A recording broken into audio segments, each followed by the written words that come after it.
क्योंकि एक सीआरपीएफ की जो घेरा है, जो सीआरपीएफ का जो 4+1 का भी एक अगर टुकड़ी अगर जयराम जी को मिल जाए तो लगता है कि उनकी सुरक्षा पुख्ता हो जाएगी, क्योंकि वो झारखंड के धरोहर हैं, झारखंड की आवाज़ है और झारखंड में एक राजनीतिक विकल्प के रूप में उभर रहे हैं, उनके ऊपर खतरा है। सीटें झारखंड में 14 सीटें हैं, तो 6 से 7 लोकसभा सीटें हैं जिस पे जेबी केसेस के उम्मीदवार चुनाव लड़ेंगे, प्लस जो विधानसभा की जो 81 सीट हैं उसमें अधिकांश सीटों पर मुझे लगता है कि जो तैयारी करेंगे अभी संगठन की तरफ से, और हमको लग रहा है कि 70+ या संगठन की कोशिश होगी कि पूरे के पूरे 81 सीटों पर चुनाव लड़ा जाए। हर जगह आप जेपीएससी की बात करें, जेएसएस की किसी की आप बात करें, हर जगह लोग बाहर ही बैठे हुए हैं। बिहार जो झारखंड के जो हमारे छात्र हैं उनको जगह नहीं मिल पा रहा, बेवजह उनको परेशान किया। कथा कथित जो है कि मीडिया वाले ये बताते हैं और कुछ लोग भी ये ऐसा सोचते हैं कि ये महतो की पार्टी है। ग्रामीण टीवी में आप सबका हम स्वागत करते हैं। आज हमारे बीच में हमारे ही पूर्व के साथी वरिष्ठ पत्रकार विजय कुमार सिंह जी हैं, वर्तमान में जेबीएसएस के सक्रिय सदस्य हैं।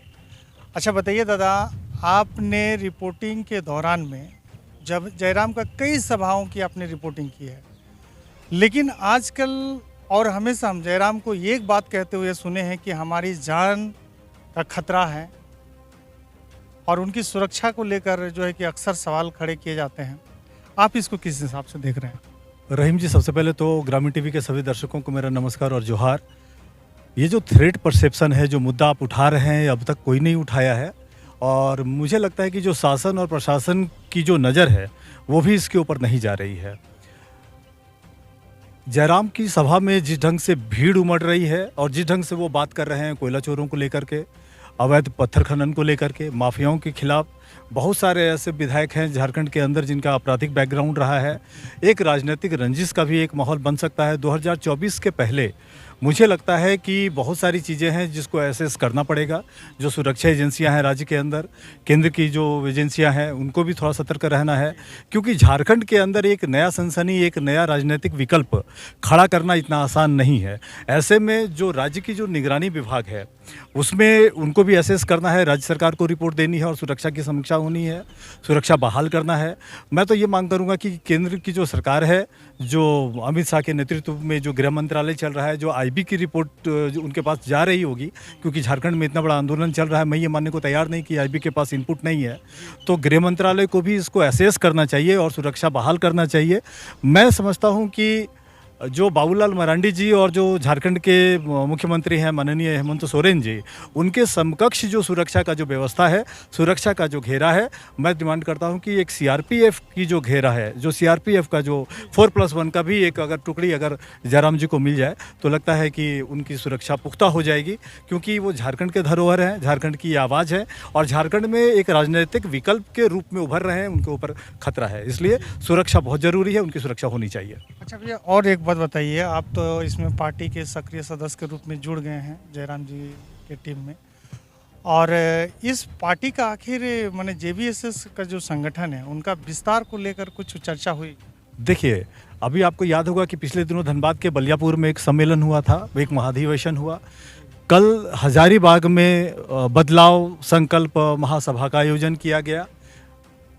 अच्छी खासी भीड़ आई है वहाँ पे। हमको लग रहा है कि जब हम लोग मंच पे थे नहीं लग रहा था कि ये हजारीबाग का गांधी मैदान है, लग रहा था कि ये पटना का गांधी मैदान है। तो बहुत अधिक भीड़ हुआ है और हमको लग रहा है कि झारखंड के अंदर जो परसेप्शन बन रहा है, जो विकल्प जो बना है और जो परसेप्शन लोगों के बीच में बना है, जयराम महतो और उनकी टीम को लोग एक विकल्प के रूप में देख रहे हैं। तो झारखंड में जहाँ तक संगठन के विस्तार का सवाल है, अब ये समय आ गया कि झारखंडी भाषा खतियान संघर्ष समिति का जो दायरा है वो बड़ा हो। समाज के हर वर्ग से जो लोग हैं वो उसके अंदर आएंगे, तैयारी चल रही है। कुछ ऐसे भी लोग हैं जो पहले जुड़े थे, बाद में किन्हीं कारणों से वो अलग हुए, वो भी संपर्क में हैं। उनको संगठन में ला करके एक बड़ा कुनबा तैयार किया जा रहा है।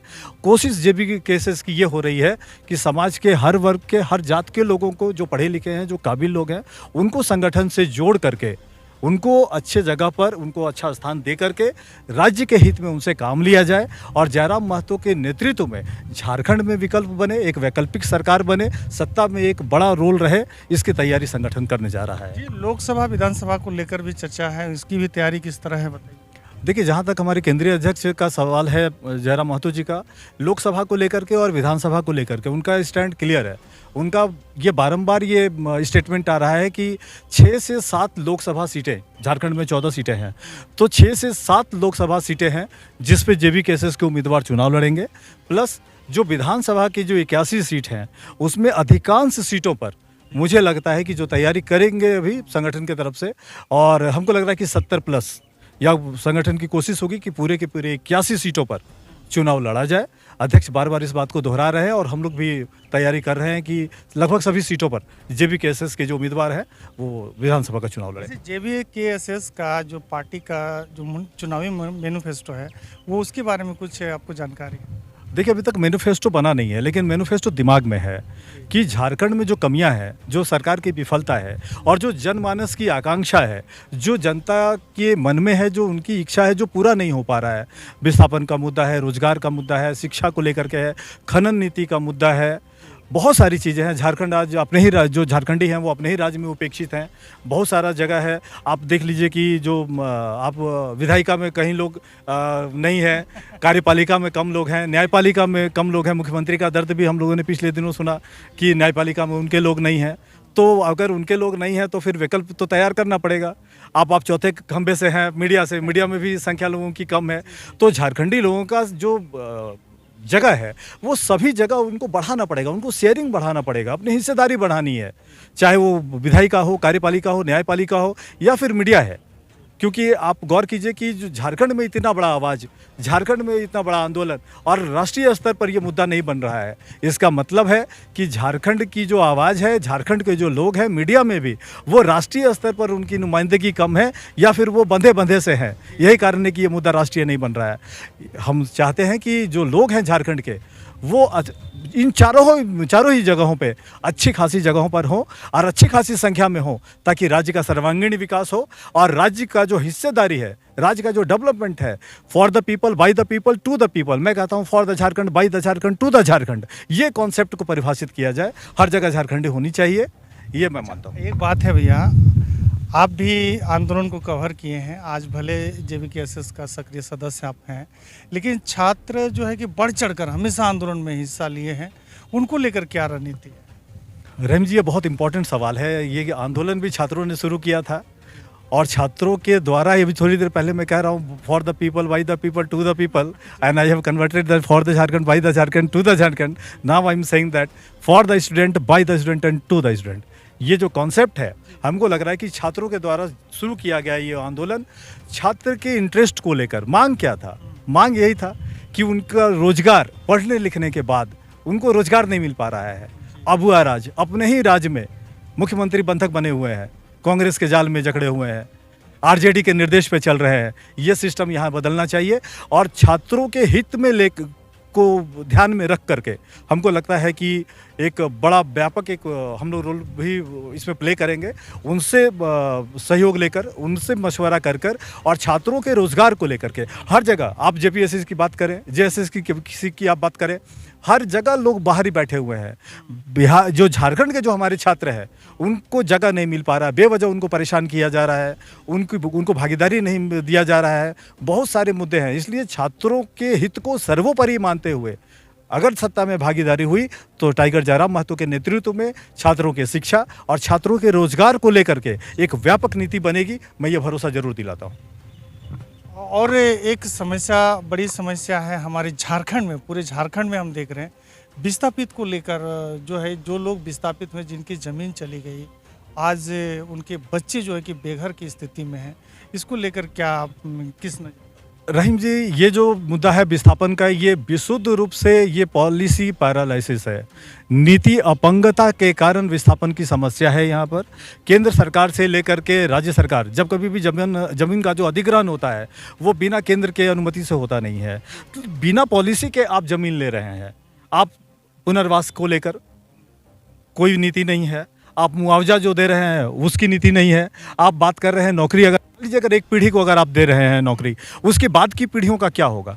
उनकी बात की पीढ़ियों को लेकर के कोई नीति नहीं है। बहुत बुरी स्थिति अगर है। जमीन को लेकर रहीम जी, अगर जमीन को लेकर के मान लीजिए कि ये जमीन अगर गैर विस्थापित क्षेत्र में अगर है, तो गैर विस्थापित क्षेत्र में जिस ढंग से जमीन का मालिकाना हक इनहेरिट होता है पीढ़ी दर पीढ़ी, मैं ये मानता हूँ कि विस्थापितों की जो सुविधा है वो पीढ़ी दर पीढ़ी इनहेरिट होनी चाहिए एक। और दूसरी क्या है कि विस्थापन अगर हो किसी का तो उनका पुनर्वास समुचित हो, उनके रोजगार की व्यवस्था होनी चाहिए। और एक और बात मैं कहना चाह रहा हूँ बहुत विनम्रता से, और जो सीमा पे जो सैनिक शहीद हो रहे हैं उनको विनम्रता से मैं नमन करता हूं और उनको प्रणाम करते हुए मैं एक बात समर्पित करना चाहता हूं कि अगर सीमा पर कोई सैनिक अगर शहीद होता है तो सिर्फ एक सैनिक की शहादत होती है, लेकिन एक परिवार जब विस्थापित होती है तो उसकी पीढ़ियां कुर्बान होती हैं, वो उसकी पूरी पीढ़ी बर्बाद होती है। मैं ये मानता हूँ कि भारत के किसी भी सैनिक की शहादत बहुत बड़ी चीज़ है, लेकिन विस्थापित जब होते हैं, जब उनका ज़मीन छीना जाता है तो उनकी जो कुर्बानी है वो पीढ़ियाँ भोगती हैं।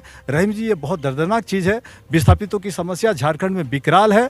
मैं फिर दोहरा रहा हूँ कि जेबी केसेस को अगर मौका मिला तो विस्थापितों को लेकर के एक ऐसी नीति बनाई जाएगी टाइगर जयराम महतो के नेतृत्व में कि उनको लगेगा कि विस्थापित होने के बाद जयराम जी का भी ये कहना था कि हमारी लड़ाई सबसे पहले जिनकी जमीन गई है उनको लेकर रहेगी। बिल्कुल, फिर वही जमीन का मुद्दा हो रहा है और विस्थापन का मुद्दा हो रहा है। वही मैं बार बार दोहरा रहा हूँ कि जब जयराम को पावर मिलेगा, जब जेबी केसेस के लोग जगह पर जब होंगे तो विस्थापितों को लेकर के हम लोग ऐसी रणनीति बनाएंगे, ऐसी नीति लेकर के आएंगे जो उनको लगेगा कि एक ज़मीन का समुचित मुआवजा, एक उनके पुनर्वास की वैकल्पिक व्यवस्था, और आपको जो उनके रोजगार को लेकर के है कि जिसकी ज़मीन उसकी नौकरी में प्राथमिकता जो 3rd ग्रेड और 4th ग्रेड की नौकरी है उसको हम लोग कोशिश करेंगे कि रिजर्व कर दिया जाए ताकि दिक्कत ना हो। जी, और एक बात बताइए विजय जी, क्योंकि हम देखते हैं इस आंदोलन को कहीं ना कहीं तोड़ने की कोशिश की जा रही है। कुछ भी कथा कथित जो है कि मीडिया वाले ये बताते हैं और कुछ लोग भी ये ऐसा सोचते हैं कि ये महतो की पार्टी है। रहीम जी, जब मैं आपसे बात कर रहा हूँ, मेरा नाम विजय कुमार सिंह है, तो आप इसको उस दायरे में बांध नहीं सकते हैं। एक चीज़ तो है कि चूंकि इस आंदोलन में सहभागिता उनकी बहुत अधिक है, उनके लोग बहुत अधिक हैं, लड़ने वाला कौम है, तो आपको नज़र वो आएंगे, तो इससे परहेज करने की ज़रूरत नहीं है। और आप जिसको बोल रहे हैं कि ये सिर्फ महतो का आंदोलन है, तो हम नहीं कह रहे हैं। इस दायरे से बाहर निकलिए। अगर हम नहीं कह रहे हैं। कोई मीडिया अगर ये परसेप्शन अगर पैदा कर रहा है या कोई नेता अगर इस परसेप्शन को अगर पैदा कर रहा है तो मैं उनको जवाब दे रहा हूँ। मैं उनको ये कहना चाह रहा हूँ कि ये महतो का आंदोलन आपको इसलिए रिफ्लेक्ट हो रहा है या दिख रहा है कि टाइगर जयराम महतो है, और जो लड़ने वाले जो लोग हैं उनमें संख्या उनकी बहुत अधिक है, तो आप उसको साइडलाइन कैसे कर सकते हैं? लेकिन आप ये नहीं कह सकते हैं कि और लोगों की भागीदारी नहीं है। जब मैं आपसे बात कर रहा हूँ, मैं फॉरवर्ड कास्ट से आता हूँ, मेरा नाम विजय कुमार सिंह है, तो आप तो समझ सकते हैं कि सिर्फ उसको उस दायरे में नहीं बांध सकते हैं। और आने वाले दिनों में ये दायरा और बड़ा होगा। समाज के जो दूसरे तबके हैं उनका भी देखते हैं आंदोलन में हर एक झारखंडी, चाहे कोई भी जाति का क्यों ना हो, हर एक का भावना जो है कि इसमें जुड़ी हुई है।